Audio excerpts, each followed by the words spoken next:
let's roll the Aleppo boy video. We'll just roll that as B-roll, and me and Leanne will talk over it. Let's go to the Aleppo boy video. Now, this is a video that everyone remembers. Here he is, and look at this, folks. This is how they're set setting it up. The shot. And everyone remembers this iconic photo where he's there sitting sadly. Oh, it made every news. This is why I pulled this clip, because it highlights how they set it up, how this kid's actions don't merit somebody that looks like they've just been bombed. He sits in an empty, pristine, modern ambulance. Now watch this. He's touching allegedly an open wound and not seeming to care. Like, oh, what is this stuff? Yeah, oh, I have an open wound from an explosion, but it doesn't seem to hurt me much. And then boom, every news agency. Yeah, 400 newspapers, the exact same story. Assad and Russia kill children. They have to be stopped.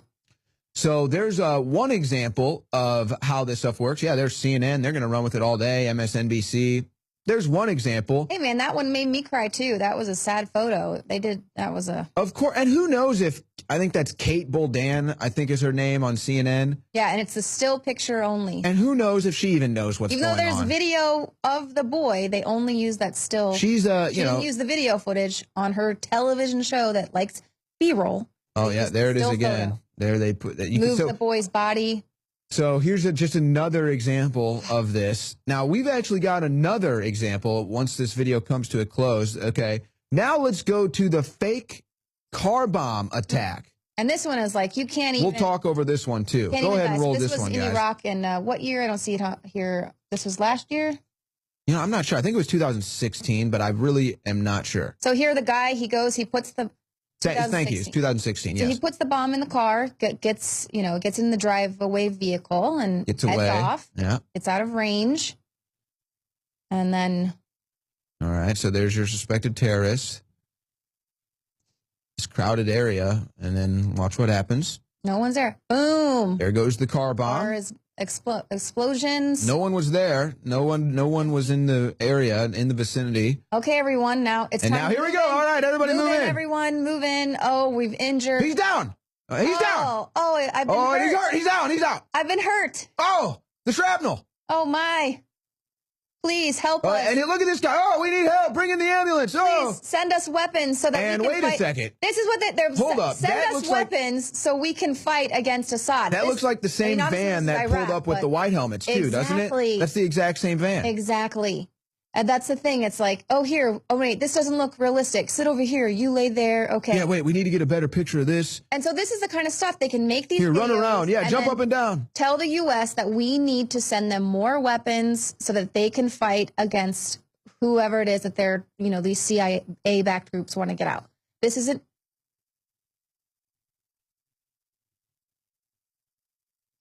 Exactly. And I got that in my report coming up where we just talk about how this is something, again, with the Groundhog's Day. This is not a new tactic as far as creating war propaganda. It's wag the dog, been around forever. And then just with the invention of television or social media. I mean, because you could see something like this on YouTube, with this kind of grainy footage where you wouldn't see, obviously, the setup for it. You'd just see that particular image of the melee, and you'd think it was real. Mm-hmm. Because, well, how do they have the ability to create a fake stage with a fake Yeah, it's impossible. It couldn't be.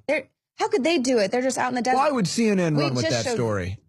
Yeah, I mean, it sucks that we can't trust and feel, and that's what makes me so angry, is that they use us and they use these people and they lie to us so much that our first instinct at this, I mean, for me, isn't even to trust and to cry for these kids. It's to say, wow, what's the setup here? Who wants to take us to war now? It's like, oh, it makes me so angry that that's how much they lied to us. We can't trust anything or even have compassion for our fellow humans out there. So let's actually go to Leanne's report from, what was that, a couple years ago, Leanne? Yeah, I think 2013. Before we go to that, though, folks, let's go to this video that Leanne shot a year ago or 2 years ago, highlighting how false flags work, how the media spins it, and how you can tell in the future how to identify these things. Let's go to that report. Following 2 propaganda-fueled days centered around fake photos supposedly proving that Russian troops were inside the Ukraine, the New York Times has issued a retraction. Buried deep on page A9, the newspaper admits the authenticity of the photos has come under scrutiny. The establishment media and the State Department pawned these photos off as evidence, despite the fact the authenticity of the photographs couldn't be independently verified. Freelance photographer Maxim Dondiuk, who worked for a Russian news magazine, told the New York Times he had taken the group photograph in Slavyansk and posted it on his Instagram account. He told the newspaper that nobody asked his permission to use the photograph. And this isn't the first time the war machine media have churned out false evidence in an effort to gear the country up for war. Last year, the BBC appeared to use stunning fakery in an effort to launch a war with Syria. This report was first released on August 29, 2013, just days before an attack on Syria seemed inevitable. The BBC claims it just so happened to be filming at a small hospital when victims of a napalm-style attack poured into that very spot. Among the medics here was a British doctor visiting for the charity Hand in Hand. I need a pause because it's just absolute chaos and carnage here. We've had a massive influx of what looks like serious burns.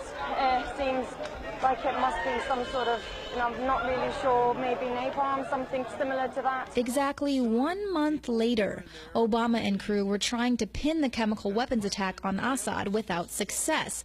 So BBC airs the exact same clip, this time artificially dubbing the doctor's voice to suit the establishment's need for the chemical weapons tagline. We've had a massive influx of what looked like serious burns. It seems like it must be some sort of chemical weapon. I'm not really sure. In a subsequent BBC interview, Dr. Rola Halam complained about the UK Parliament's refusal to authorize a military strike on Syria. Interestingly, Halam's father is also on the Syrian National Council, the political body which represents opposition militants. And if this all seems familiar, well, it should. A similar disinfo tactic was used to bolster support for the war with Iraq. They took the babies out of the incubators. Took the incubators and left the children to die on a cold floor. That was Nurse Nayera, whose tearful testimony swung the pendulum in favor of war. After the vote was safely passed, Nayera, the daughter of the Kuwaiti ambassador to Washington, admitted to making the whole story up. Nurse Nayera and those faulty claims of weapons of mass destruction weren't the only lies told to convince America a war with Iraq was necessary. CNN also did their part to play up the drama. CNN's Carl Rochelle is here with me, just came up. Carl, I know we can't be very specific given these restrictions, but within those parameters, what did you see? Well, what I saw, I didn't see anything hit. I looked almost straight above us.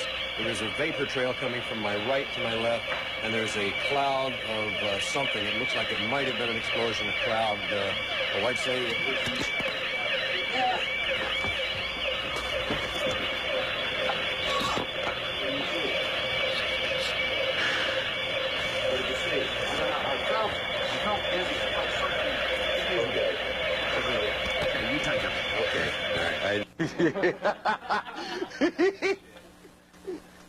Oh, I love this country so much. These false flag mass media war campaigns are so typical, in fact, there's even a movie about it. Okay, good. Put the village behind her. Give me some flames, some sound of screaming. That's good. We can link that to the press. They can downlink it on Telstar 401 Transporter 21. And this just in, a Newsbreak special report from the Albanian front. We've just received information that the young Albanian national fleeing in this video is attempting to escape terrorist reprisals in her village. Even before television was invented, mainstream media was still lined to go to war. In 1895, William Randolph Hearst of the New York Journal sent his employees to cover the Cuban revolt against Spain. Lacking anything newsworthy to report, Hearst told his employee, famed illustrator Frederick Remington, "You furnish the pictures, and I'll furnish the war." The establishment media continues to serve as the propaganda arm of the war machine. It is their job to file dubious reports as part of a campaign to build public consensus for ongoing interventions, from Iraq and Libya to Syria and eventually Ukraine. Boy, did I almost look stupid.